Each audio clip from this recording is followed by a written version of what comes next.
In Matthew 18, 19, and 20, it says, "Again I say to you that if two of you agree on earth about anything that they may ask, it shall be done for them by my Father who is in heaven. For where two or three have gathered together in my name, I am in their midst." Two or three, led together in his name, harmonizing, asking, answers come, and God's manifested presence is released.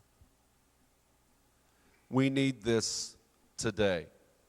Very quickly, in summating, I years ago did a study on the word watch in the Bible. And the word watch comes from the Greek word gregario, which means to be vigilant. And that is where we get the old terminology, a prayer vigil. We don't even use the word nowadays. But a prayer vigil means we're going to be vigilantes. We're going to be on the watch. We're going to be vigilant. We're going to be awake. We're going to be alert. So, according to the New International Version, I did a cross study of the three gospel accounts because there's a lot of teaching of what will happen in the end times, but there's extraordinary little about what are God's people supposed to be doing in the end times. And here's what I found. In Matthew 24, it says, number 1, watch out that no one deceive you, verse 4. Verse 6, see to it that you are not alarmed. Number 3, stand firm to the end, verse 13. Verse 14, keep watch. In Mark 13, watch out that you are not deceived, verse 5. Verse 7, do not be alarmed. Verse 9, be on your guard. Verse 11, do not worry. Verse 13, stand firm. Verse 23, be on your guard. Verse 33, be on your guard, be alert. Verse 35, keep watch. These are the words that Jesus said that his people are supposed to do as the day approaches. Number 9, verse 37, watch out. In Luke 21, watch out that you not be deceived, verse 8. Verse 9, do not be frightened. Stand firm, verse 19. Stand up and lift up your heads, verse 28. Be careful, verse 34. Be always on the watch and pray, verse 36. Comparison of these three great chapters. 4 times, Jesus said, do not be afraid. 4 times, Jesus said, stand firm. But 11 times, Jesus said, watch.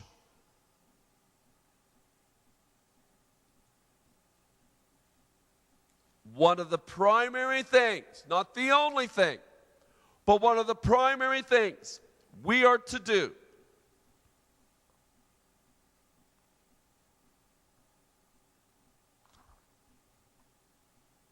is watch. Stand firm and do not be afraid.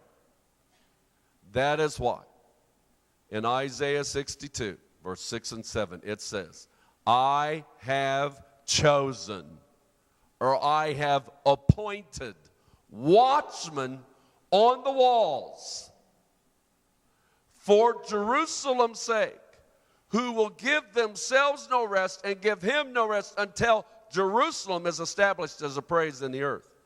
I would love to teach the Jerusalem piece, but I have to close, and I'm majoring on the watch. Here is what he says. I have chosen watchmen. It doesn't say, I have chosen apostles. Although we know he has. It doesn't say, I've chosen prophets. But we know he has. It doesn't say, I've chosen pastors. Though we know he has. And we give honor to where honor is due. But what it does say, I have appointed and chosen watchmen. I want to tell you something. It does not, nowhere in this book is prayer, intercession, praise, or worship ever called a special spiritual gift. Nowhere. And I've read this thing hundreds of times. And there's a reason why. Prayer, worship, praise and intercession is technically never listed in any of the gift list anywhere in this book. It's because it's the equal opportunity employment card that gets to be punched by every believer. I have chosen watchmen.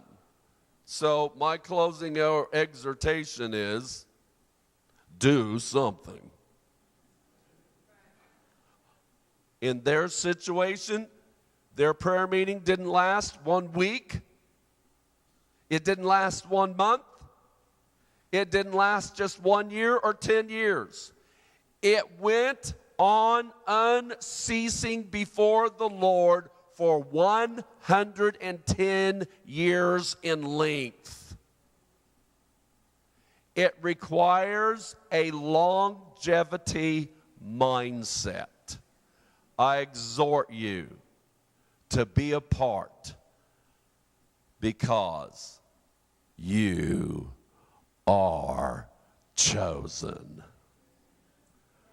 I have chosen. I've chosen.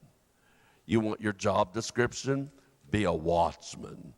Be a guard. You're chosen. You're chosen. You're chosen. Man, there's something that's